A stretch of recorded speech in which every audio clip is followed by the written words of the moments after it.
The Shedeur show is officially back in town. Colorado dominating Colorado State last week. And Shedeur had some pretty, strong things to say about their opponents after the game. Fowler Nicolosi, the quarterback on Colorado State, was talking shit all week. Went up to shake his hand after the game. He didn't shake the hand. Yeah. It was a whole thing. Then Dion was saying on business. Yeah, Dion was saying, they do stuff we'd never let our players do, which, is a conversation in itself. Colorado players are probably the most outlandish players in the country. Yeah. But Shedeur definitely balled out. 36 of 49, 310 yards, 4 touchdowns, 0 picks. Travis Hunter had a game. 13 catches, 100 yards, 2 touchdowns. And then on defense, 5 tackles from the corner position and an interception. Yeah. So he was all over the field. Absolutely electric. So my question is Colorado back, or was this what is expected of them? And, they keep finding ways to stay relevant, so we're going to keep talking about them. I don't necessarily love talking about Colorado, but it's kind of fun. Don't? It is kind of fun. I love it. So how do you feel about this team? I think I have a dead read on this team.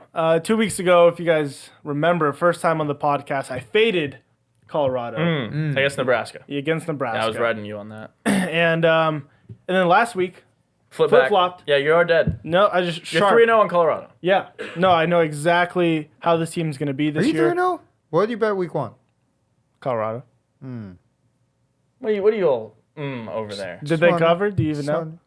Mike doesn't even know. Yeah, I could be 2-1. I don't even know. Yeah, no, I'm saying on the winning side. But you knew when they were going to lose. Yeah. And no, I think this team, they've improved from last year. I feel like last year this team would have gotten to a little scrap battle against Colorado State, but no, they've improved. They just handle business. I wouldn't say, I don't know what's back, for them.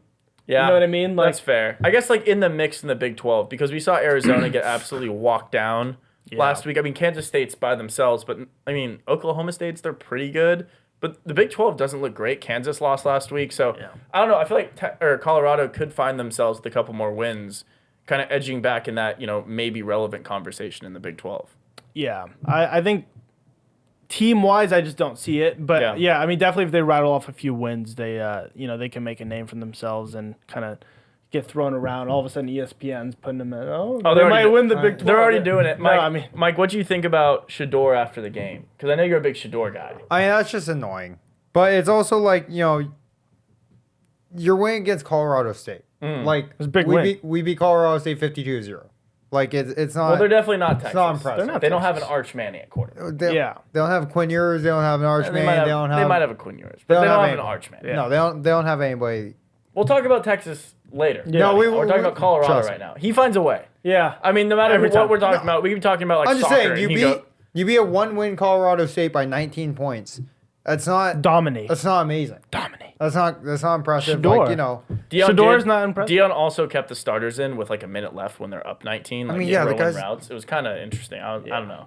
The way he runs wants to just run it up because he doesn't really care about health or anything. He just wants to literally run it up to make a statement for the media. Healthy stats. That's what he cares about. Yeah, he loves those stats. You gotta get Shedeur and Travis in the top 5. Yeah. I think Shedeur in the top 5 draft pick is going to be an uphill battle for them. Yeah. After what we saw week 2. You see also all his linemen behind him in the post game. Yeah.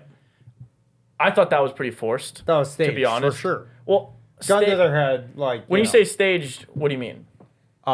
Dion was you have to stand behind him or else you're probably not. I agree with that and Shedeur because he got so flamed last week for blaming the loss on them that he was trying to give them the win, but they didn't even give him chairs. Those guys were standing back there. They didn't look happy. No, they look like never mind. Nope. Can't say that. I'm holding back. What could you possibly be I'm not gonna just moving on. Okay.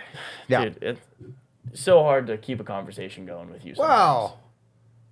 Conversations. You just say words. Dude. You don't even form sentences or thoughts. I'm gonna say never mind. Yeah. Well, no, it's tough. It's tough sometimes. It was a good But I guess to wrap it up, Shedeur, they're still relevant-ish. They're 2-1.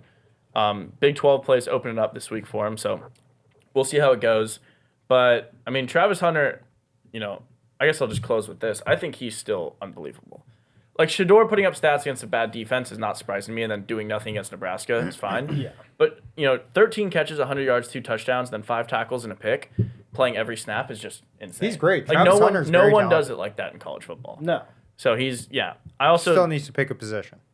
Well, Choose one. I actually don't. In the NFL, do you think he will pick one position? He has to. I think You think so? I don't think so. I think going into the NFL, he won't like initially, but eventually, like after a season, he will because he'll just kind of realize, hey, I'm better at this, and I'm not doing or not being successful in this. And Yeah, it's a kind of waste interesting energy. because if he's a top 5 draft pick and he picks receiver, right, his money is so much bigger. Yeah. The money you get for a wide receiver as a top couple pick is crazy. So that's where the bag is. But like, if he goes to corner, think about like the reason these guys play corner is because they don't have hands. Yeah. Like his hands on defense would be one of the most insane things we've seen. That's like Trayvon Diggs type interception. Well, it's kind of what numbers. he's showing already in college. Yeah. Oh, is that- totally. No, and like he has like NFL talent wide receiver hands, but being on defense would just be nuts. I don't think he'll pick a position though. You know. Not at least for a little while. Maybe he runs a season or two out and then they kind of settle in. But at first, he's not declaring for the draft as a wide receiver or corner. That's not happening. No way. He's like what gives him value is his ability to go back and forth. Yeah. So that's kind of where I'm at. I on agree it. with that because I don't. I mean, I still will stand by. I don't think talent wise he's the best talent at receiver. I think he's a better corner, at least like if we're talking NFL. But no, we'll see. Yeah, no, that's fair. Yeah, Colorado, 2-1. We'll see if they keep winning. We keep talking about them. If they lose, I the love Shedeur does something God. stupid, then we keep talking about We'll them. see how they. We'll see how they do this. Yeah, week. let's see how the Tough Colorado matchup show against keeps Baylor. going. Prime time. Here we go.